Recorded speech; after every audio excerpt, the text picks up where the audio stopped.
We are joined live by BJP candidate for the very high-profile Wayanad Lok Sabha election, Navya Haridas. Navya Haridas, welcome to CNN News18. Thank you for speaking to me. We tried, of course, to speak yesterday. You were in the middle of your campaign and the audio wasn't so great. So thank you for making time out again for us. I want to ask you, this contest that is brewing between you and Priyanka Gandhi Vadra is being billed as a David versus Goliath battle. Who do you see as David and who do you see as Goliath here? See, the battle, I could say that it's between the BJP and the Indie Alliance. Here they have put forward two candidates, but actually in the real scenario, it's like in all other states, they have competed together, forming an alliance. And we wonder why they have kept two candidates. One was enough because it's an alliance, and in all other states, we could see that the conflict have been started. That's an interesting, very interesting way you've sort of framed this as a contest between the alliance and the BJP. But you also bring a large number of attributes to the table that distinguishes you from Priyanka Gandhi Vadra. What are some of these attributes, ma'am? Actually, the Congress is putting forward a politics of caste and religion based. They are trying to split the people in the terms of caste and the basis of religion. But BJP is trying to bring up only development aspects in this election. So in all other states for the past 10 years, we could see that BJP is successfully leading. The NDA is successfully leading only because of this development based politics. Here also in Wayanad also we are bringing that only because for the past many decades, Wayanad has been asking or addressing several issues which are never been brought up in the attention of the parliament also, which have never been sorted for a solution. So this time the people have started thinking of why they have been electing a person like this if is it of no use for the public. Now, how widespread is this sense of desertion that you are talking about, that the people feel that they wasted their vote by putting Rahul Gandhi in there, who used this really as just a stopgap arrangement before he got back to Rai Bareli or a seat up in the north, which was part of his family bastion? Yes, we could see Rahul Gandhi's posters and hoardings still in all parts of Wayanad. Before it gets faded away, Priyanka Gandhi Vadra's posters have been coming up. So from that it's clear that Rahul Gandhi had promised the people of Wayanad that he is going to be with the people for the coming 5 years. But he just broke all the promises to retain the seat in Rai Bareli and left Wayanad as such. And to that seat he is bringing up his sister Priyanka Gandhi Vadra and trying to bring up a family domination in Wayanad. And that is not at all acceptable by the people of Wayanad.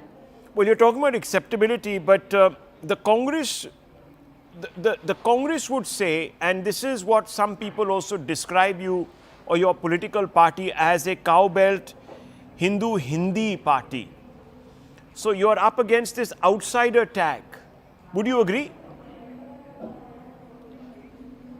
It's not exactly like that. We always see there are so many allegations which comes up in the time of elections and which fades away by the time. It's only like that, and so many other allegations are also coming on the way, pinpointing the central government.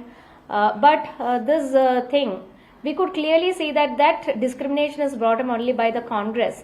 Within the state or outside the state, BJP always stood for development only.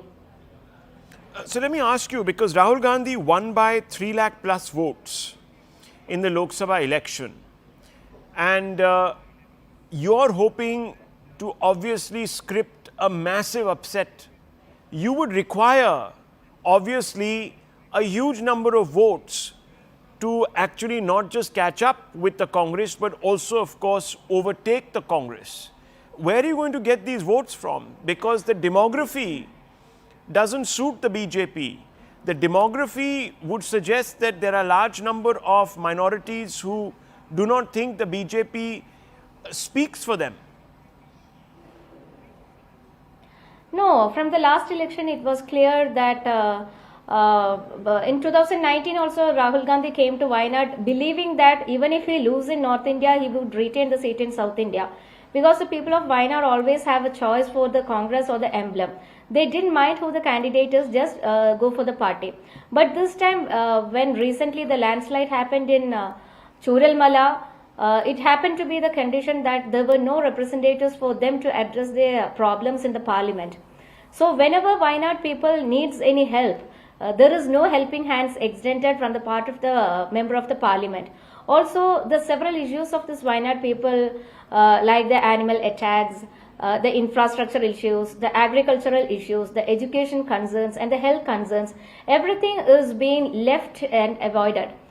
We see that there are 10% of the tribal community in Wayanad, and this tribal upliftment, for this the central government is giving crores every year. They are putting forward in every budget, they are setting crores for the SC/ST development. So this tribal community is not receiving any infrastructure in the terms of education or health. So these people have started thinking with the last by-election that the Congress for the Nehru family, North India is more the priority, and South India is just like, if nothing is there in North India, they would retain the seat in South India. So in that sense, the people have lost their faith in Congress. The same scenario is going to happen if Priyanka Gandhi Vadra comes to Wayanad. So this promise will be broken, and yesterday's nomination itself is a clear point for that, because she bought with her husband and son for giving the nomination. Earlier we could see that Rahul Gandhi came with Priyanka Gandhi Vadra for the giving nomination, because he wanted to introduce her to the Wayanad Mandal. Now this time the family want to introduce the other newer members to the politics. That's why they are bringing with family. Today I have given my nomination with the state, national and district leaders of this Wayanad, this Kerala. No, so but no one from my family. So this domination is not at all acceptable by the people. Okay, so you're saying she's just a proxy candidate. That's what you're trying to say. Exactly, because we could see that Rahul Gandhi is saying even if Priyanka Vadra is elected as an MP, he would also stay as another MP. That Wayanad will be having 2 MPs. If an MP is acting promptly, there is no need of another MP. So Rahul Gandhi is so confident that Priyanka Vadra is not going to be so active in this mandal. So he would have to second. This states that he is not having any confidence in his sister. My last question, because I don't think you answered that fully. You're up against a candidate that counts on a large number of minority votes, at least that's what the BJP says. The demography of Wayanad, because of the suspicion that the minority harbors with the BJP or has of the BJP, for whatever reasons, I'm not getting into those reasons, you're not going to get that vote. So you actually start with a 30-35% disadvantage. How are you confident that the rest 60% is going to rally behind the Bharatiya Janata Party this time? Or are you expecting to make inroads into the minority vote bank also? Yeah, this time we could see that Priyanka Gandhi Vadra's entry is the first time into politics. And for me, it's my 4th election. And 2 elections I have successfully brought up BJP from the 3rd to the 1st position in the corporation election, where I have competed in an election where BJP was in the 3rd position and has never been in record for a BJP ward. So I have gained the public attention, I have gained the confidence of people, and I have been working with the ground level workers, with the ground level public people for the past many years. So our election campaign started only a few days back, and I'm getting a response from the people that the people are saying that they can address their issues in their own language without any barrier. They can come and speak to me without taking any pre-appointments. So the people of Wayanad is actually looking for a change for the development and for their needs to come true. Well, thank you, Ms. Haridas. Thank you very much.